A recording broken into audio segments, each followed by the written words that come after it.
Explain the constitutional prospectives of gender justice, अभी बात करते हैं, with the help of relevant constitutional provision and case law. तो क्या बोला, पहले सिलेबस को पकड़ो, क्वेश्चन कहां से, सिग्निफिकेंट प्रोविजंस, ठीक है। Explain the constitutional prospectives of gender justice. अब यह बोल रहा है कि कॉन्स्टिट्यूशन में जेंडर जस्टिस को कैसे डिफाइन किया है वो समझाओ। तो अल्टीमेटली यहां पर भी अंडरस्टैंडिंग मांगा है, यहां पर भी अंडरस्टैंडिंग ही मांगा है कॉन्स्टिट्यूशन के अंदर के प्रोविजन का, with the help of relevant constitutional provisions and case laws, ठीक है।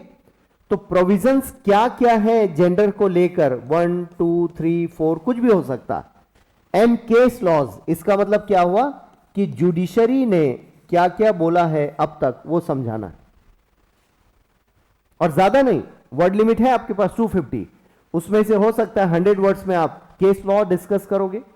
अभी जो मैंने केस बताया वो भी आप लिख सकते हो, वो करंट का एग्जांपल है, केस लॉ है वो भी। आपको हो सकता है ईयर याद ना हो, बट केस याद है, दैट इज गुड इनफ। जरूरी नहीं कि आपको किस हाई कोर्ट ने बोला, किस ईयर में बोला, किस केस में, वो होता है ना versus Ram versus Kerala state, कोई व्यक्ति होता है जो अपील करता है, उसके नाम पर केस बन जाता है। जरूरी नहीं कि आपको याद हो, याद है तो सोने पे सुहागा, नहीं है देन इट्स ओके, बट कोशिश करना है कि याद रख सके हम लोग, ठीक है, उससे अथेंटिसिटी बढ़ जाएगी आपकी। तो आई होप क्लियर है। प्रोविजन बोला है, पहले तो प्रोस्पेक्टिव बोला है, what is about gender justice with the help of relevant constitutional provision. तो प्रोविजन क्या है, यहां पर भी ये प्रोविजन ही है कॉन्स्टिट्यूशन का, यहां पर भी क्या बोला, केस लॉ ही बोला है। क्यों, क्योंकि प्रोग्रेसिव सोसाइटी के लिए डायनामिज्म, ये डायनामिज्म कौन लेकर आए, जुडिशरी।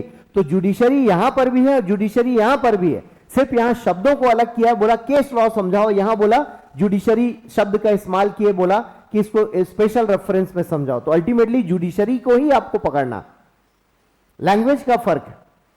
यहां केस लॉ बोल दिया तो आपको क्लियर है कि हमें केस लिखना है। तो ये कंपेरेटिवली जल्दी लिखा जाने वाला सवाल है, ये कंपेरेटिवली। और देखो एक ही सब्जेक्ट में एक ही ईयर में दो तरह के सवाल आ रहे हैं, दोनों वर्ड लिमिट सेम है 250।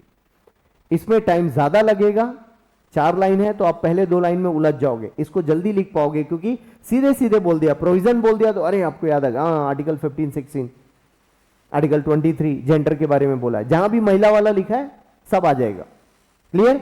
और केस लॉ बोला तो आपको फट फट फट याद हो जाए कि हाँ यहां से हमको याद रखना, कुछ पल्ले पड़ रहा है, ठीक है।